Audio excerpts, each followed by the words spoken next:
Seja muito bem-vindo, muito bem-vinda a essa Masterclass sobre branding de comunidade e engajamento de comunidade. Essa não é uma Masterclass comum, é a Masterclass do Bruno de Veta. Eu que estou aqui em carne e osso, não sou um avatar. Então vamos ao que interessa, vamos falar de comunidade. É um tema importante que existe há muito tempo e algumas pessoas estão descobrindo isso, estão descobrindo a comunidade como motor de geração de negócios, conexões, vínculos, expansão. Uma vez que o cliente foi fidelizado, ele expande fazendo cross-sell ou upsell. Ele vai comprando mais de você ou ele vai comprando complementos e ele vai indicando para outras pessoas. Então ele vira um motor de vendas, que é o que o Jim Collins já falava de flywheel, que é uma roda que fica girando, que a Amazon utiliza isso muito bem. Produtos de alta qualidade, recomendações, esses fãs se tornam vendedores, ajudam a melhorar o produto e aí a marca faz essas melhorias e coloca de volta e esse ciclo vai se retroalimentando. Mas tudo isso faz parte de um ecossistema de comunidade e esse é só um exemplo, existem vários outros, eu vou trazer alguns aqui hoje. Vamos fazer essa aula aqui, eu espero que você goste, aproveite. Se você gostar, depois comenta ali o trecho que você mais gostou. Bom, eu vou fazer um formato aqui de trazer alguns bullet points dos pontos principais que eu vou falar e em seguida eu aprofundo um pouquinho melhor e você vai implementando as coisas. Não adianta também você só saber o conceito ou só formular a estratégia se você não tem a execução e não tem uma disciplina de execução para fazer isso continuamente, medindo os resultados, entendendo se você precisa corrigir a rota ou não e depois de um tempo você revisa a estratégia, se aquilo ali estava certo ou não. Mas a estratégia não pode ser revisada constantemente, senão está errado. Poxa, mas é caro eu criar uma comunidade, eu vou dedicar pessoas, vou dedicar horas, um branding para minha marca, um branding para minha comunidade. O que é o branding? Fazer uma tradução aqui tosca, mas seria marcando. O ing do final, em inglês branding, é o gerúndio, é o contínuo. Você está continuamente construindo uma marca que é viva, uma marca que tem personalidade, que não é estática. Então não existe mais isso de, vou fazer as regras da marca, vou ser o guardião da marca e ela vai ter que ser desse jeito. A partir de hoje, todo mundo aqui no banco vai ter que usar camisa branca, a diretoria e o pessoal que não é diretoria, camisa azul. Acabou isso aí, né? Em vários lugares isso está acabando. Tudo isso antigamente era feito para proteger uma marca, proteger uma reputação de uma marca. Só pode usar uma fonte desse jeito, só pode usar o pigmento da cor desse jeito. O logotipo é aplicado a tantos graus. Aquilo ali, aquele manual de marca, ele era muito duro, ele era muito quadrado. Ele foi se expandindo para uma caixa de ferramentas que você utiliza a marca e podem ir surgindo necessidades de utilização diferentes. Então o design de marca, que está ali conectado com o logotipo, os desdobramentos para papelaria, para outras coisas da marca, assinatura de e-mail, tudo isso aí é preciso ser pensado e a maioria das pessoas sabe disso. É bem intuitivo, né, o marketing. No entanto, as pessoas às vezes erram em coisas básicas. Colocam uma fonte ilegível, logotipo num fundo que não tem contraste. Tá bonito, mas não dá para ler. Então, esses erros básicos, uma aplicação de logotipo que não funciona, por exemplo, num bordado de um uniforme, ou não funciona, por exemplo, num silk screen, porque teria que ter centenas de cores e seria muito caro. Não funciona numa redução mínima, numa aplicação de um cartão de visita de 2 centímetros, porque tem um texto embaixo ali que não daria para ler, porque fica com a fonte menor do que uma fonte 6. Então tem uma série de questões que é o beabá, é o básico do básico, escolher bem a cor, dar um naming, batizar a sua marca com uma mensagem que faça sentido, que não deixe ela ancorada num território que vai travar o crescimento dela. Ao mesmo tempo, utilizar uma estratégia de marketing que se chama positioning, que é o posicionamento, é você se colocar numa categoria que você fica com menos concorrentes. Vamos supor, tem um monte de carro de luxo, um monte de marca, até agora com as chinesas surgindo muito mais. Se você pensa em dirigibilidade, está falando de BMW. Conforto, está falando de Mercedes-Benz. Se você pensa em segurança, está falando de Volvo. Todos eles são carros de luxo, estão na categoria, mas estão se posicionando. Então quando você vai pensar no branding, primeiro olha ali, quem é meu público? Com quem eu quero falar? Eu tenho vários públicos diferentes, mas de todos esses públicos aqui, como isso se conecta com o meu propósito, com as coisas que eu quero falar, com as coisas que eu acredito, onde eu sou bom, as coisas que o mundo me pagaria para ouvir eu falar ou fazer. que é um pouco do Ikigai. Tem uma ferramenta japonesa de graça e online na internet, se você ainda não fez, faça. Você coloca lá as coisas que são suas vocações, você vai preenchendo e você vê uma mandala que tem os seus territórios de força, né? O seu lugar de potência. Fica claro para você qual que é a sua vocação, quais são as coisas que você mais gosta, onde você é bom, onde você seria pago para trabalhar, para atuar, em qual segmento. E a marca precisa fazer esse exercício. A marca ou o creator. Quem é meu público, onde eu sou bom, o que eu quero falar, o que eu acredito. E aí quando você olha para esse público, ele não é um público-alvo, como antigamente a gente falava no marketing. O alvo é uma coisa que eu vou atirar uma flecha ali nele, vou dar um tiro de sniper nele, vou matar o alvo. Não, você vai cultivar essa pessoa, você vai cultivar o relacionamento com essa pessoa. Ele deixou de ser um alvo. Então, os interesses dele no âmbito transacional, somente como antigamente a marca pensava, capturar essa atenção, fazendo anúncios, fazendo hard sell, buscando a performance de vendas. Bottini costuma dizer: compre, compre, compre! Hoje em dia mudou isso, porque se você tem muita força e muito interesse em vender, é como utilizar anabolizante e crescer com anabolizante. A Ana Couto diz muito isso. Foi para academia, colocou lá cavalo horsepower no meio do seu shake de proteína, ficou musculoso, daqui a pouco você parou, murchou. Busca performance, o growth, com investimento de mídia paga somente, ou compra de mídia na televisão ou em algum outro veículo de comunicação, investe muito recurso ali, fala de preço, você vende, mas você bate no teto e daqui a pouco, quando acaba, se um dia você para de fazer isso, as pessoas não lembram, você não faz diferença. Exemplos de empresas que saíram do mapa depois que faliram e poucas pessoas se preocuparam em sofrer porque a empresa faliu. Por exemplo, 123 Milhas, uma empresa que quem sentiu mais foi quem tinha dinheiro na empresa. Qual que é a história de um grande varejista? Qual que é a conexão emocional que um grande varejista faz com o público dele? Isso precisa ser resgatado. Precisa ser resgatada a história do fundador, da ancestralidade da história da marca, do propósito, dos porquês, da missão, dos valores. Tudo isso agrega valor. Tem um autor de quem eu gosto muito, Michel Alcoforado, que ele fala que todo berço foi inventado. Mesmo as pessoas que vêm de berço, as pessoas que são os quatrocentões, as famílias com muito dinheiro, em algum momento elas inventaram o berço delas. Se você parar para olhar a história do fundador da Louis Vuitton, ele carregava malas das pessoas da elite que iam viajar. E ele observava aquelas malas ali, a qualidade, o material, e a partir dali ele criou o produto dele. Hoje em dia, se você for um herdeiro ou um sucessor da família da Louis Vuitton, que foi vendida para um grupo muito forte, hoje você tem um berço, mas nem sempre foi assim. Eu fiz uma rápida introdução para falar para você aqui um pouco sobre o conceito de branding. E eu comentei com você que todo berço foi inventado. E o branding, ele faz isso com uma marca. Uma marca de um varejista, que ele está só comunicando preço e produto, ele está voltando ao passado, na época da Revolução Industrial. Um varejista que está só promovendo preço e produto, os produtos que ele vende, se ele não vende marcas próprias, ele está vendendo marcas que têm uma certa reputação já. Se ele não tem uma marca própria e não constrói a reputação da marca própria dele, de confiabilidade, de conexão com o público, de senso de comunidade, pertencimento, ele perde força. Ele fica ali numa briga por preço, que normalmente é o que acontece, pode ver. Quando você vai num varejista e tem uma marca própria ali, a marca própria daquele canal de venda é provavelmente a mais competitiva em meio a outras marcas com uma reputação um pouco maior, construída. E isso se conecta com a comunidade. Se você tem interesse em criar uma reputação, se você tem interesse em criar uma marca, você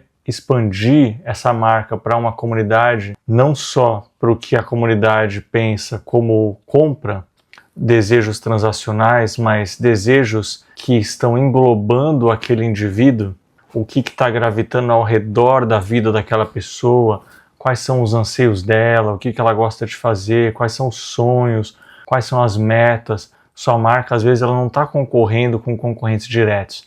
Ela está concorrendo com outros objetivos que podem ser priorizados pela pessoa. A compra do celular novo, a troca do carro está concorrendo com a viagem para Disney. E por aí vai. Tem uma série de questões para você equalizar, mas o mais importante é você anotar e pensar nisso.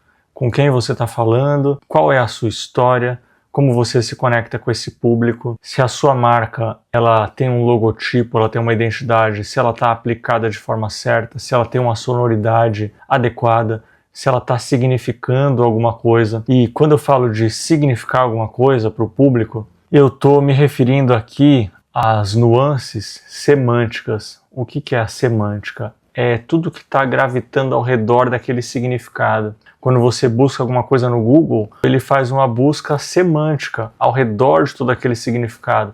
Aquela frase, aquela composição tem um significado quando ela está naquele contexto. Então você precisa estar sempre atento às interpretações. E aí eu trago algo aqui que pouca gente de branding fala, que é da psicologia. Pavlov foi um pesquisador que descobriu que quando ele ia levar ração para os cachorros dele, os cachorros ouviam os passos dele caminhando até chegar no lugar onde eles estavam e eles começavam a salivar. Então eles ouviam os passos e começavam a salivar porque eles sabiam que os passos do dono era porque ele estava chegando com ração. O que é isso? É pareamento. Você vinculou os passos, o som dos passos, com a recompensa da ração. A sua marca ela também pode ser pareada com outras coisas, com outros estímulos, pareada com eventos. Você está sempre em meio a eventos de luxo. A sua marca ficou vinculada àquele contexto. Você está no meio da política, ou políticos adotaram a sua marca e trouxeram como exemplo. Você ficou marcado como sendo vinculado a um grupo político.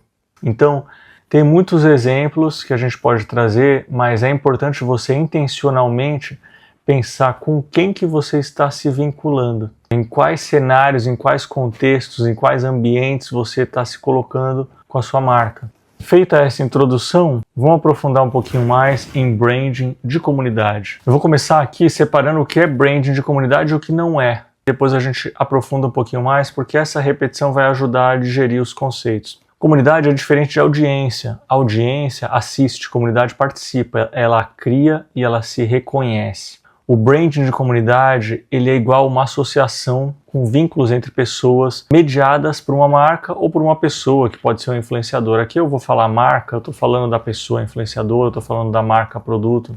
O ativo não é o grupo, é o sentido de pertencimento, é a identidade compartilhada com aquele grupo. Então quando a gente fala de comunidade, muita gente pensa em seguidores, grupo de WhatsApp, Discord, até que é uma terra de ninguém, algumas marcas têm medo de entrar lá porque fala que tem crimes que aconteceram ali e não quer vincular sua reputação a esse risco desses crimes.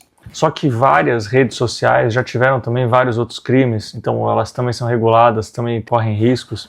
Isso é uma falácia, achar que o Discord é mais perigoso do que os outros, mas porque tem muita notícia, é perigoso reputacionalmente para as marcas. Falar, nossa, mas ela está nesse ambiente, ela está criando essas coisas nesse lugar, será que eu confio nessa marca?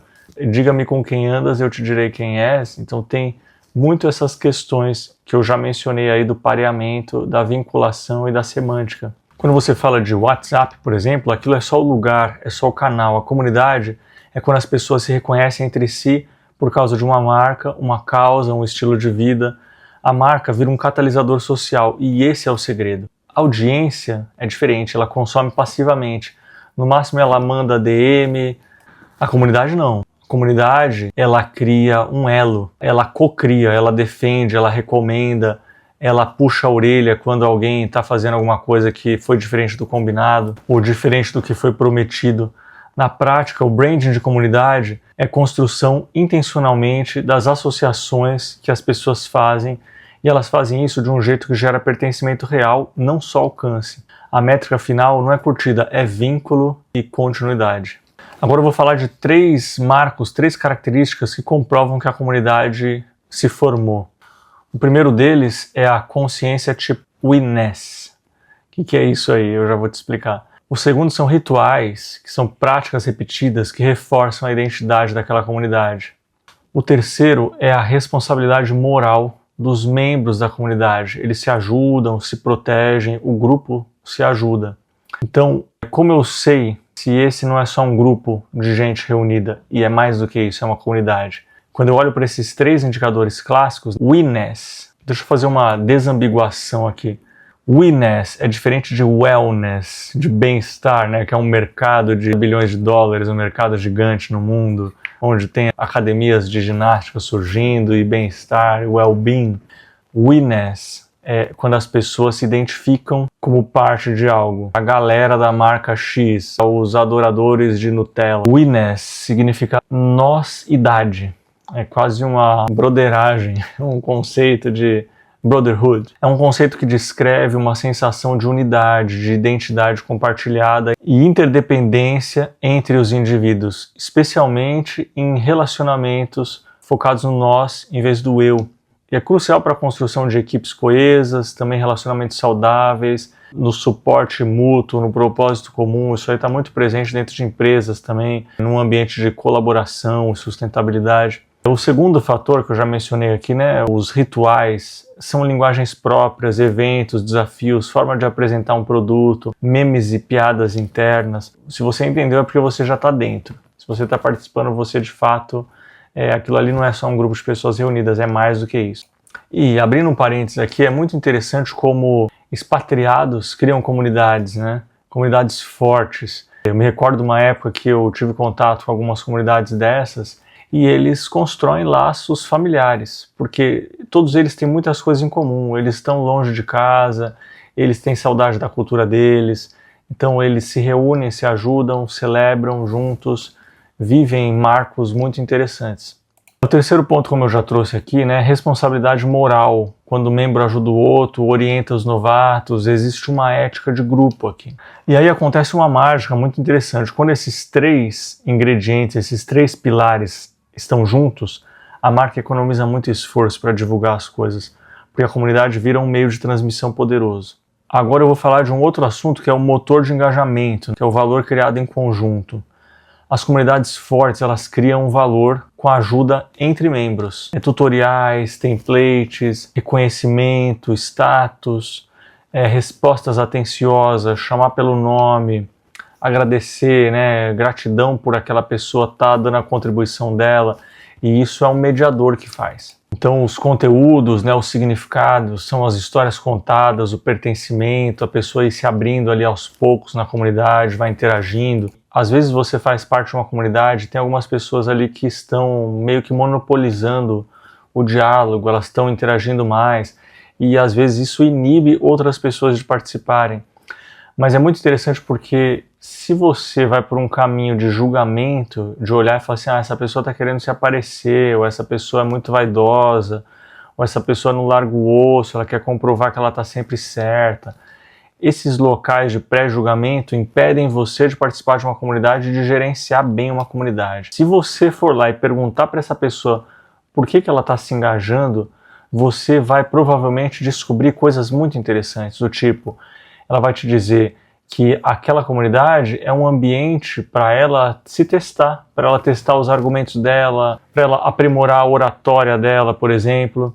Diferentemente de um ambiente de negócios onde ela lida com os clientes ou com os acionistas e qualquer palavra errada pode ser super mal interpretada e pode gerar um dano reputacional enorme. Ela utiliza aquela comunidade ali como laboratório, por exemplo.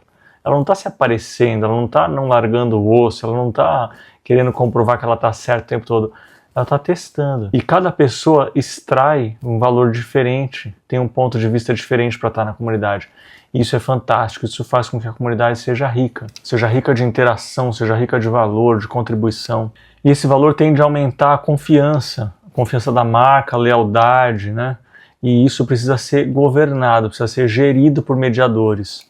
Por um mediador ou por mediadores que tem que ter simpatia, tem que ter empatia, tem que ser alto astral, tem que ser bem-humorado, mas tem também que colocar regras firmes quando está vendo que a comunidade está degringolando, está indo ladeira abaixo. Engajamento sustentável não vem necessariamente de mais postagens, vem de um valor que circula entre os membros, né? O que funciona é quando a comunidade resolve problemas reais, dá atalhos, dá segurança, dá status, dá história, E a marca entra como uma facilitadora, oferece espaço, ferramentas, pauta, estímulos, reconhecimento. Quando isso acontece, a confiança cresce porque as pessoas têm experiências sociais repetidas e positivas.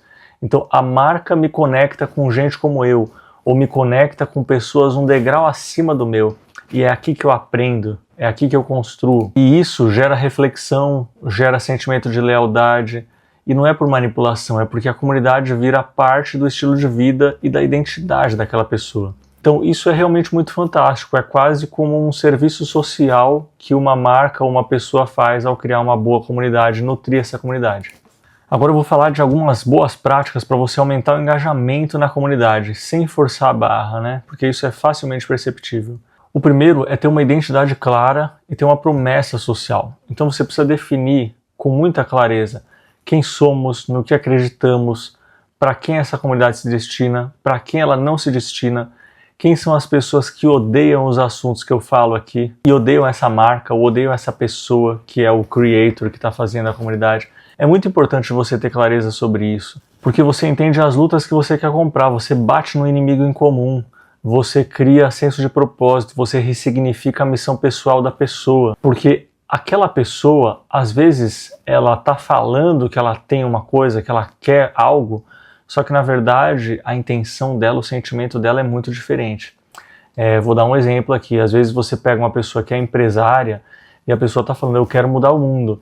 No fundo, pode ser que não, pode ser que ela queira imortalizar o sobrenome dela e ser lembrada depois que ela morrer, ou no fundo ela quer melhorar a vida da família dela, ou ela quer poder, ela quer influência, ela quer ser validada como uma pessoa importante, inteligente.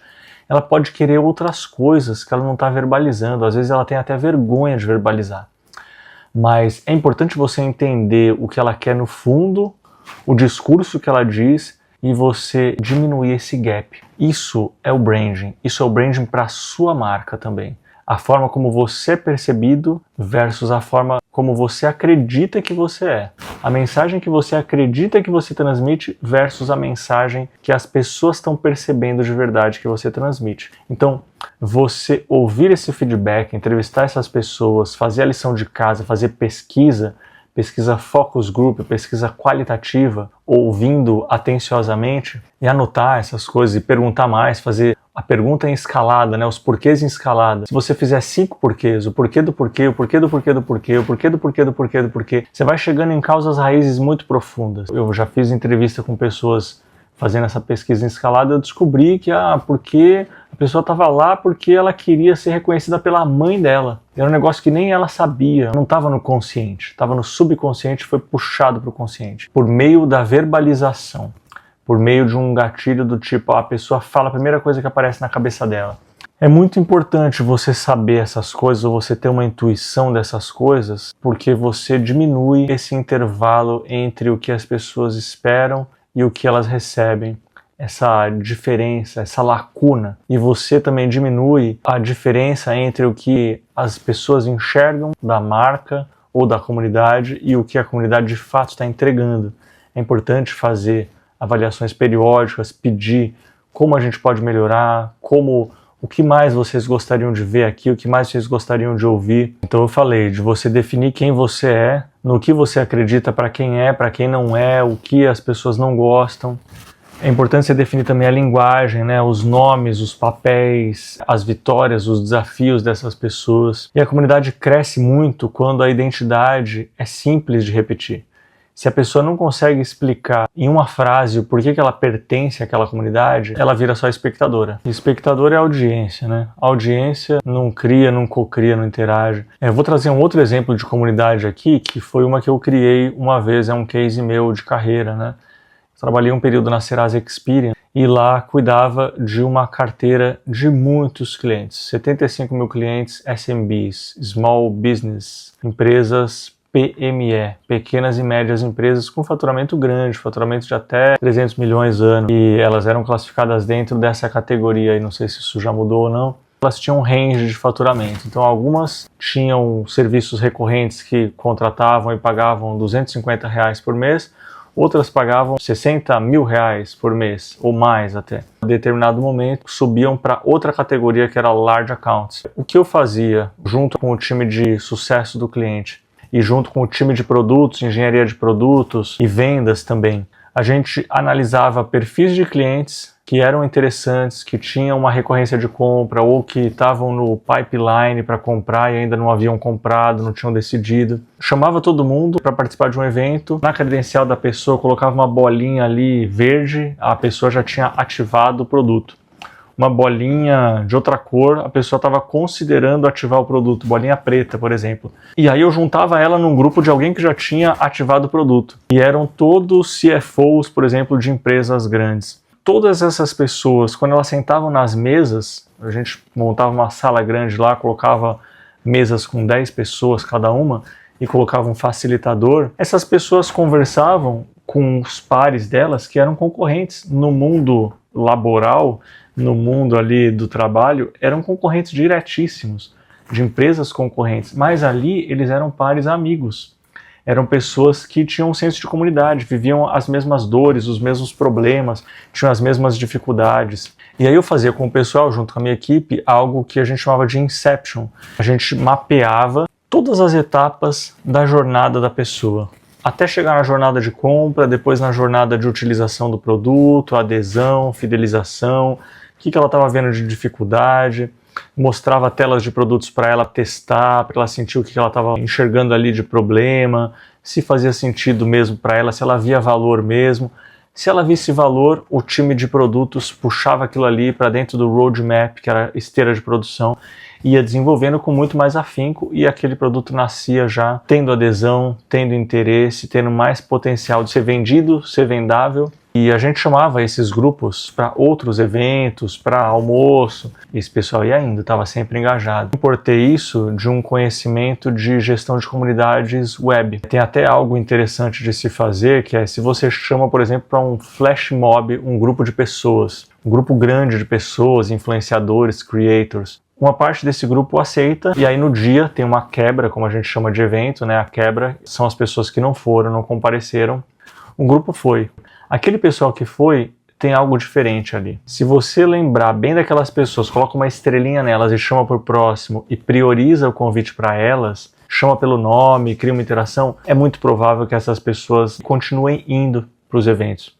Elas já se mostraram propensas, elas já se mostraram interessadas. Isso é uma comunidade. E quando você fala de uma banda quando ela fala assim, a banda desmanchou, muita gente fica triste, porque criou-se uma comunidade ao redor da banda. E como isso foi criado? De um jeito muito especial. Um grupo de fãs surgiu e aqueles fãs nutriam e falavam, essa banda é boa, vamos atrás dessa banda. A banda agora vai fazer show em Brasília. Pessoal, vamos lá, vamos fretar um ônibus. A banda agora vai fazer show em BH. Pessoal, vamos lá, vamos fretar um ônibus. Na minha carreira eu cuidei do Capital Inicial, Juliana Paz, César Menotti Fabiano, Nando Reis, Gilberto Gil. Cuidei de alguns artistas consagrados brasileiros, da vida digital deles. Eu tinha muita interação com os fã-clubes deles. E uma coisa eu te digo com muita clareza, os fã-clubes levantam os artistas. Os fã-clubes organizam, geram um senso de comunidade.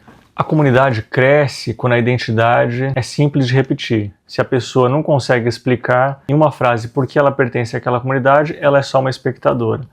Então a comunidade boa tem fronteiras claras, inclusive pelo que ela não é.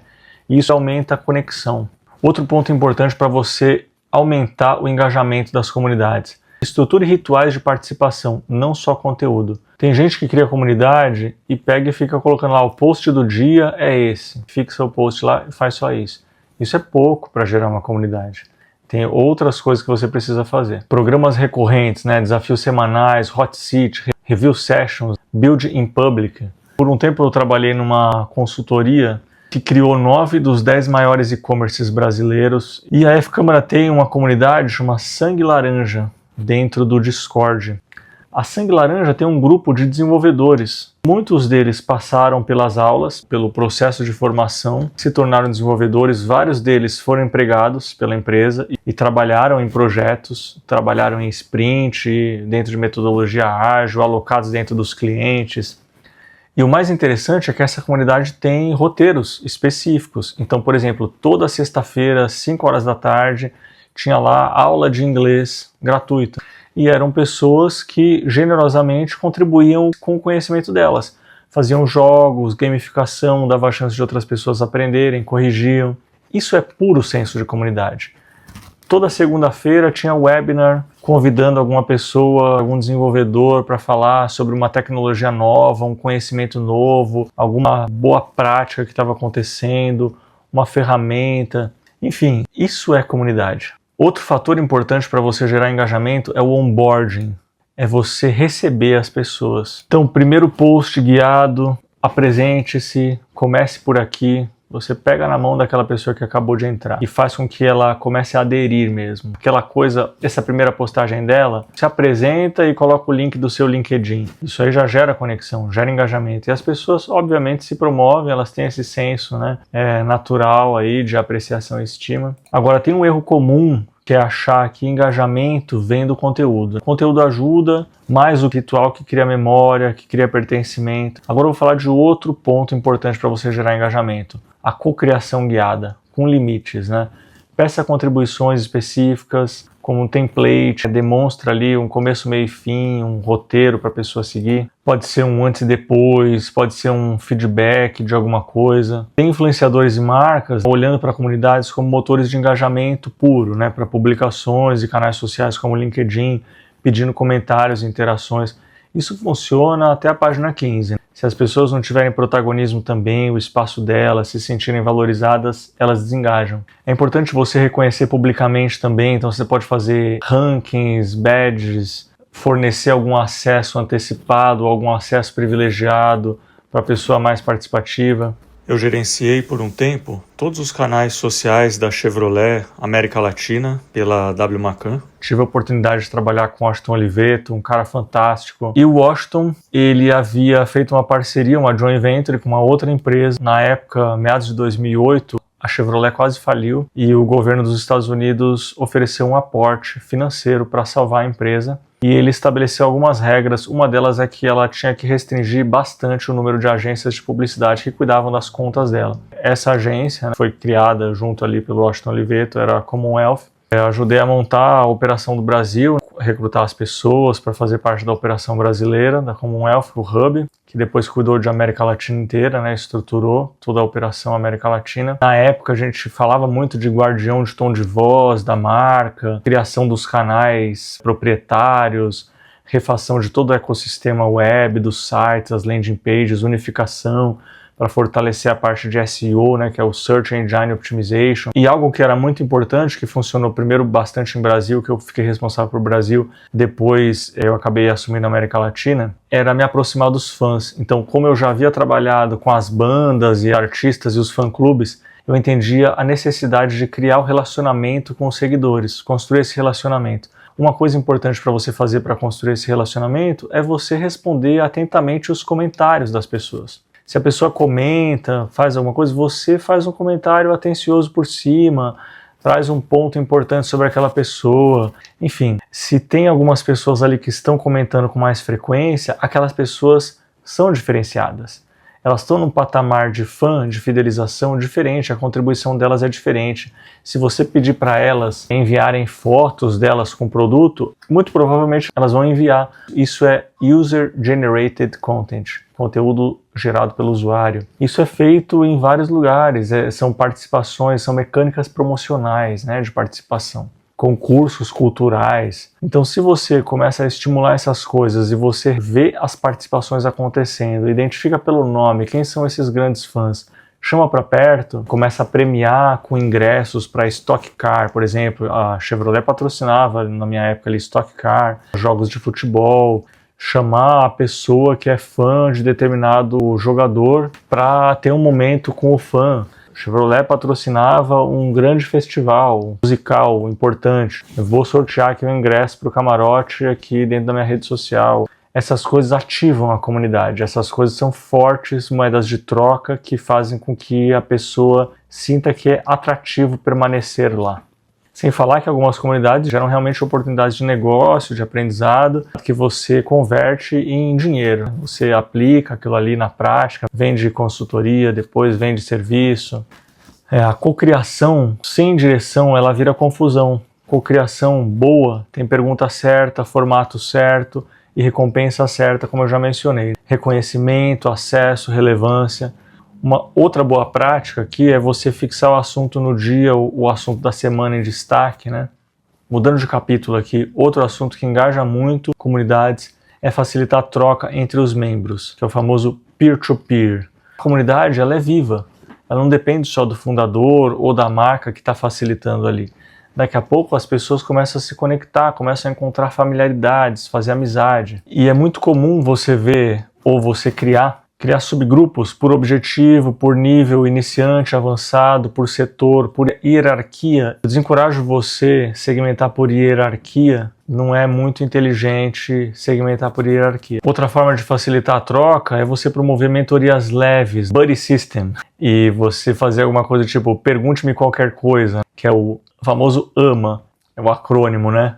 AMA, Ask Me Anything. E aí quando tudo depende do dono da marca, isso aí não escala. A comunidade de verdade é quando os membros se ajudam sem você pedir. O engajamento orgânico toma conta. Então é muito importante você facilitar esses diálogos abrindo fóruns nichados. E tem algo interessante aqui que nem todo mundo tem cara de pau ou tem vocação para se expor dentro da comunidade. Se você abrir subgrupos, fóruns menores para debater nichos específicos, ou marcar um encontro, ou marcar um webinar, ou marcar um happy hour virtual, às vezes a pessoa num grupo menor, dentro de um assunto que ela gosta mais, ela consegue interagir melhor, cria familiaridade, e às vezes era uma pessoa que não estava interagindo naquele grupo grande. Aí depois que ela passa para aquele grupo pequeno, aquele encontro ali, no grupo grande ela interage mais. Então é um mecanismo bem interessante também de atrair engajamento. Você abrir esse fórum nichado, às vezes a pessoa está cogitando sair da comunidade principal, mas porque existem esses nichos,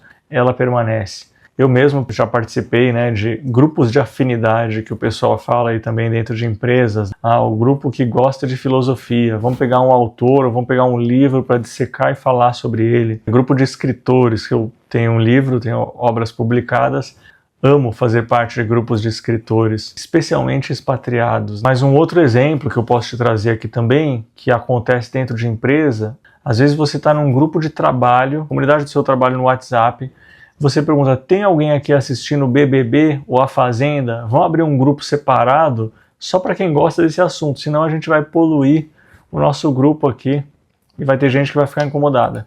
Mas quem gosta, adora. Quem gosta de fofoca vai adorar fazer parte desse grupo e vai falar num ambiente de segurança psicológica, etc. Um outro tópico super importante, a governança. Regra simples, respeito, proibido spam, proibido autopromoção exagerada, confidencialidade. Então, moderação por valores, né, não por ego. Aquela velha história, né? A cultura é aquilo que você tolera. Então, você precisa agir rápido em comportamentos corrosivos. Precisa ter um código de conduta muito claro, exemplos do que não é aceitável, do que é aceitável e encorajado. O branding de comunidade, ele também é governança. Sem regras e culturas explícitas, a comunidade vira a terra de ninguém, autopromoção, briga, ironia tóxica, gurus, capturando a atenção. A melhor prática é simples, poucas regras, mas muito claras, e moderação coerente com os valores. Moderação não é censura, é proteger o espaço para o objetivo a que você está se propondo a fomentar. Palavra bonita, né? Fomentar, fermentar. Então, a boa comunidade é aquela que as pessoas se sentem seguras para participar. Então, deixe as regras claras, bem expostas, fixadas, né? Oriente a participação dos membros, não deixe as pessoas monopolizarem a palavra, nem escrever em tons agressivos, nem frases em caixa alta. Chame essa pessoa no privado, não constranja ela na frente de todo mundo. Desencoraje também polarização excessiva. Às vezes, se é um grupo que está falando de política, sempre tem alguém ali que tem uma outra vertente, tem uma outra crença, religião também. Tem alguns assuntos que são mais espinhosos e eles demandam muita inteligência emocional ou muita moderação. Então, capricha nisso aí. E tem um ponto importante aqui que eu não mencionei, relacionado à governança, que é você, como uma empresa que está fomentando aquela comunidade, se acontecer um quebra-pau, um vazamento grande ali naquela comunidade, e aquela comunidade leva o nome da sua marca, A sua marca está vinculada àquela comunidade. Então você precisa tomar muito cuidado. É muito importante você ter uma orientação clara ali, umas regras de comunidade, que a opinião dos membros não é a sua opinião, não reflete a sua opinião. Eles são responsáveis, inclusive, por danos morais, lucro cessante, questões jurídicas, litígios, problemas que possam gerar em virtude da participação desses membros. Você precisa, desde o começo, deixar isso claro e reforçar isso. Vamos entrar num outro tópico aqui de engajamento de comunidade. É muito importante você medir as métricas que promovem o engajamento comunitário. Ativação, né? O percentual de participantes pela primeira vez, que fizeram um post, um comentário, uma contribuição. Retenção, retornos semanais, mensais, quanto aquela pessoa está participando, a periodicidade. Profundidade, replies, né, por thread. Falei em inglês aqui, né? Replies por thread é o retorno a cada assunto, né? Aquela pauta, aquele tema, quantas pessoas estão respondendo e replicando ali aquele assunto, o tempo até a primeira resposta, quando você posta alguma coisa ali, um assunto fixado, quanto tempo vai levar para alguém dar um feedback, para ajustar alguma coisa, fazer alguma informação, ajudar alguém. É um indicador que você pode medir. Criação de valor também, né? O número de solicitações geradas pela comunidade, quantas respostas, quantos cases foram postados, compartilhados. Impacto de marca, na confiança, a recomendação, a lealdade, o NPS da pessoa, Net Promoted Score, o quanto ela recomendaria participar, o quanto ela vê valor, o quanto o que ela aprende ali é aplicável. Tudo isso você pode fazer no formulário. E aí você correlaciona tudo isso com a participação da pessoa, o quanto ela cresceu nesse período que ela estava participando. A comunidade ela não é vaidade. Você precisa medir ativação, retenção, profundidade, porque isso indica o hábito social. Então meça o valor, né? Quantas respostas úteis surgiram sem depender da marca. Aí você conecta isso com o resultado. Confiança, lealdade, indicação, redução de churn, aumento de expansão, né? Dependendo do seu negócio. Eu vou trazer exemplos clássicos de comunidades. Um exemplo clássico é a comunidade da Harley Davidson. Harley Davidson, aquela motona grande, moto custom, quem dirige sabe que ela é barulhenta, sabe que ela é quente, que a manutenção não é barato na concessionária. Porém, Harley Davidson é um passaporte para você fazer parte de um grupo. Normalmente, esse grupo é composto por executivos, por diretores, por CEOs, pessoas que querem tirar o terno e querem sentir a liberdade. Essas pessoas que viajam para cidades próximas, normalmente são os maridos que levam as esposas, mas também tem as esposas pilotando e param em restaurantes, vão conhecendo lugares, fazem exposições. Esse grupo, esse pertencimento, ele gera conexões muito poderosas, gera oportunidades de negócio, de emprego, mentorias, gera um monte de coisa, gera compra e venda de várias coisas que a gente pode imaginar. Liberdade e irmandade, o nome do jogo da Harley Davidson. Se você parar para pensar, até nas coisas mais banais existem comunidades. Comunidades de usuários de serviços de transporte por aplicativo, por exemplo, que fazem reviews. Na Uber ou 99, avaliações do passageiro para o motorista, as comunidades dos motoristas que avaliam os passageiros, eles dão dicas de segurança entre eles, se apoiam, estão lá na luta, né, na sofrência, fazem piada, combinam a hora que eles vão parar de atender para o preço subir. Outro exemplo é o Air Bedroom and Breakfast, o Airbnb. Os hóspedes, os anfitriões, especialmente anfitriões, eles têm comunidades para trocar as experiências, dar dica, saber um problema que eles tiveram com um hóspede, resolver uma questão de segurança.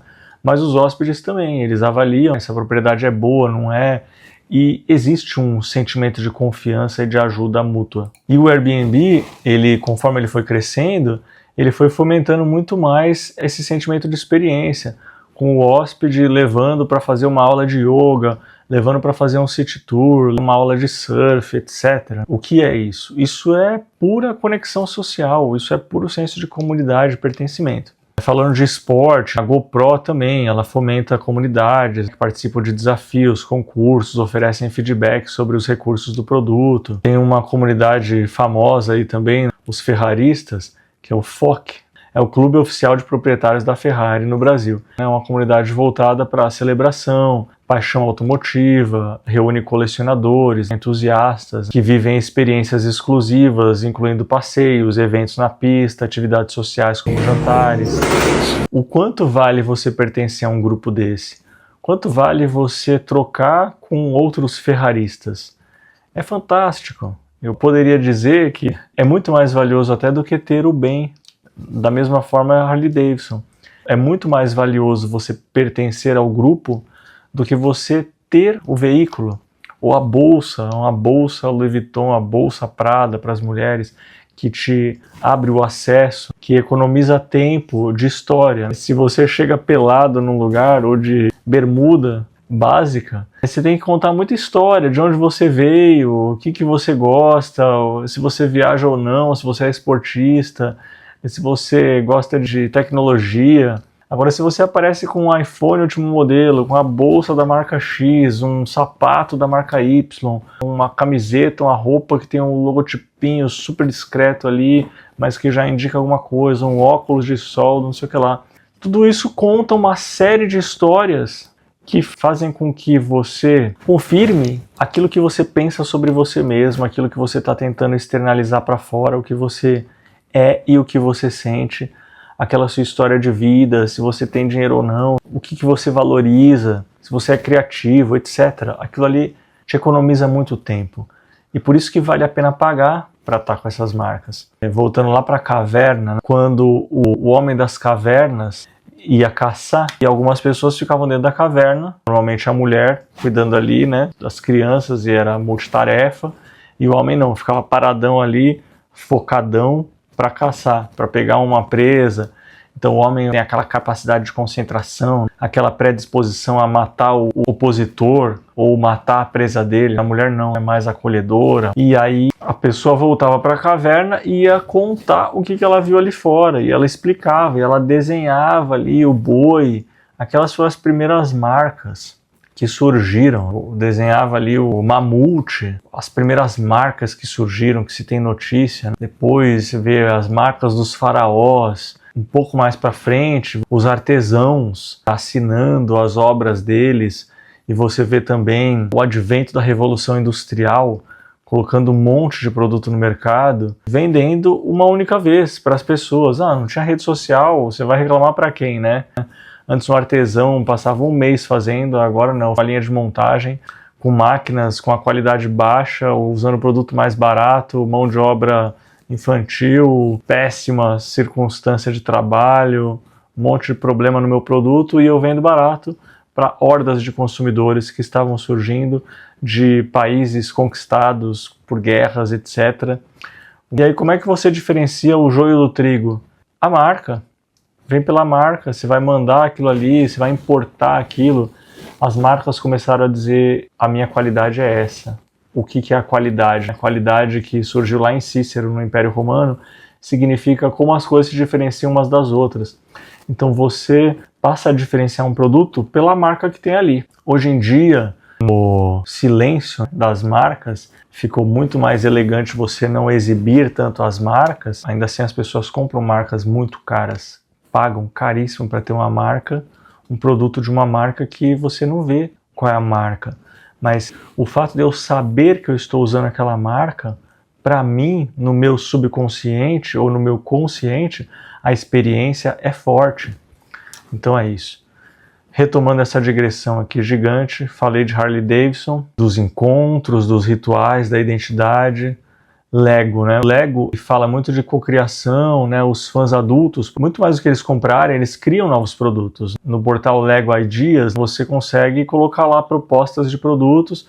Se você atingir 10 mil votos, o seu produto ele se torna um produto oficial, ele vai ser feito pela empresa. A Lego, ela lançou, por exemplo, aplicativo. Então você tem um monte de peça de Lego espalhada ali. Com o aplicativo você ver todas as possibilidades do que você pode montar com aquelas peças espalhadas, aleatórias, perdidas. Você tem um território de gamificação super seguro para você jogar com a sua família, para você brincar. É um jogo jogado majoritariamente por crianças.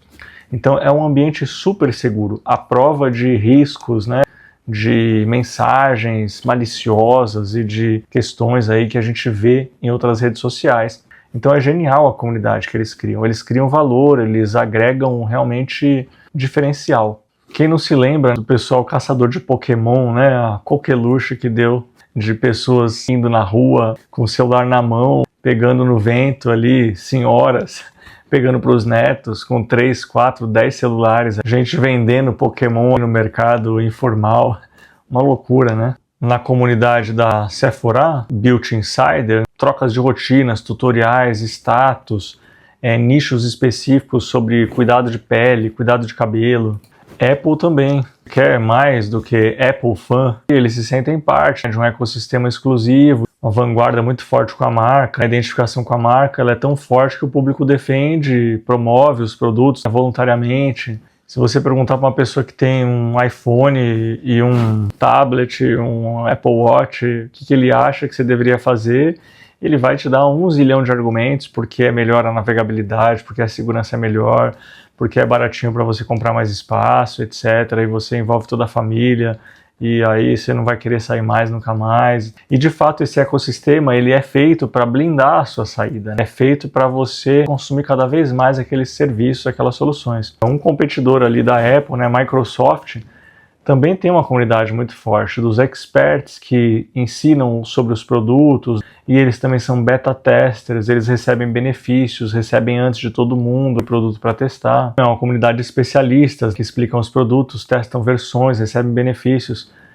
Patagônia, né, comunidade de ativistas. A marca atrai pessoas apaixonadas pelo meio ambiente, pela vida ao ar livre, eles constroem uma comunidade unida por um propósito comum, agindo mais como um movimento social do que apenas como uma loja de roupas. Patagônia tem uma história lá de que vai durar muito tempo e aí você volta e reforma aquela roupa, né, aquela jaqueta, e isso aí não cria tanto impacto no meio ambiente e tudo mais, tem valor. A própria Louis Vuitton também tem uma garantia vitalícia das bolsas dela. Você pagou caro por uma bolsa, só que é um couro diferente, um acabamento diferente, é muito premium aquilo ali. E aí você vai na loja, deixa a sua bolsa lá, se tiver um problema, e tem uma garantia, vão consertar a sua bolsa, não importa pelo tempo. Ué, qual é o valor disso aí? E aí a marca se associa a artistas que têm uma reputação de ter rompido barreiras, confrontado o status quo e conecta isso a uma semântica do estereótipo, do arquétipo do viajante. Então você identifica valor. É inteligente. Colocou o fundador da Off-White, o Virgil Abloh, para ser diretor criativo, um gênio, né? Uma pena que ele faleceu cedo. Tudo isso transfere reputação, transfere valor, curadoria, economiza tempo. Por que você acha que uma pessoa contrata um arquiteto ou uma arquiteta para fazer uma casa, um decorador para fazer um ambiente interno? Porque aquela pessoa tem um arcabouço tão profundo de referências, ou contrata um personal stylist para ir lá no shopping, escolher as peças de roupa, levar para casa da pessoa, provar, ver o que ela gosta, mostrar as combinações, combina a cor com a cor, o tom da pele da pessoa, né? Fechando aqui, Red Bull, além de vender uma bebida energética, ela promove um estilo de vida, né, de pessoas que gostam de esporte radical, aventura, alta performance, unindo consumidores em eventos, né, conteúdo de adrenalina. Ela torna uma plataforma de lançamento de artistas também, ou de esportistas, que são patrocinados, e aí esse circuito, esse círculo se repete, ele se retroalimenta, né? O que é muito bom para a marca. Existem muitas vantagens de você fazer comunidade. Tem as comunidades famosas dos jipeiros, que vão lá, fazem trilhas, a própria Jeep tem uma que é uma cultura própria de off-road, de encontros, e eles personalizam os veículos, eles compartilham uma paixão por aventura fora de estrada, muito similar à cultura dos motociclistas, combinam lugares para ir, fazem as viagens, criando uma comunidade forte, engajada. Starbucks também tem lá os rewards, são as recompensas, mais Starbucks Idea, que é a comunidade de apaixonados por café, unidos por um programa de fidelidade que funciona como um clube exclusivo, onde os membros interagem e participam da marca. Comunidade também de fitness e performance, a famosa Nike Run Club, ela criou um ecossistema de aplicativos, os clubes de corrida, os eventos que conectam os atletas de todos os níveis, a comunidade focada em motivação, superação, compartilhamento de metas, mas os concorrentes dela estão se aproximando, estão mostrando que não adianta ali o desempenho individual, que você precisa ter uma questão de fazer parte de um grupo realmente. Se você para pensar também os estúdios de ciclismo, eles são muito poderosos, eles criam um senso de comunidade porque são grupos coesos, aulas em salas pequenas, divertidas, e as pessoas vão ali interagindo, conversando, sempre cada dia uma dose a mais. E de pouquinho em pouquinho essas comunidades vão sendo construídas. É isso, eu espero que você tenha gostado, espero que você tenha ficado satisfeito aí com esse conteúdo. Então se você gostou, se inscreva no canal, se você está vendo pelo YouTube, se você está vendo pelo Instagram, me segue, ativa todas as notificações possíveis aí para você ser informado sobre futuras postagens. Se as pessoas interagirem, curtirem, comentarem, eu vou produzir mais desses, tá bom? Obrigado, um abraço.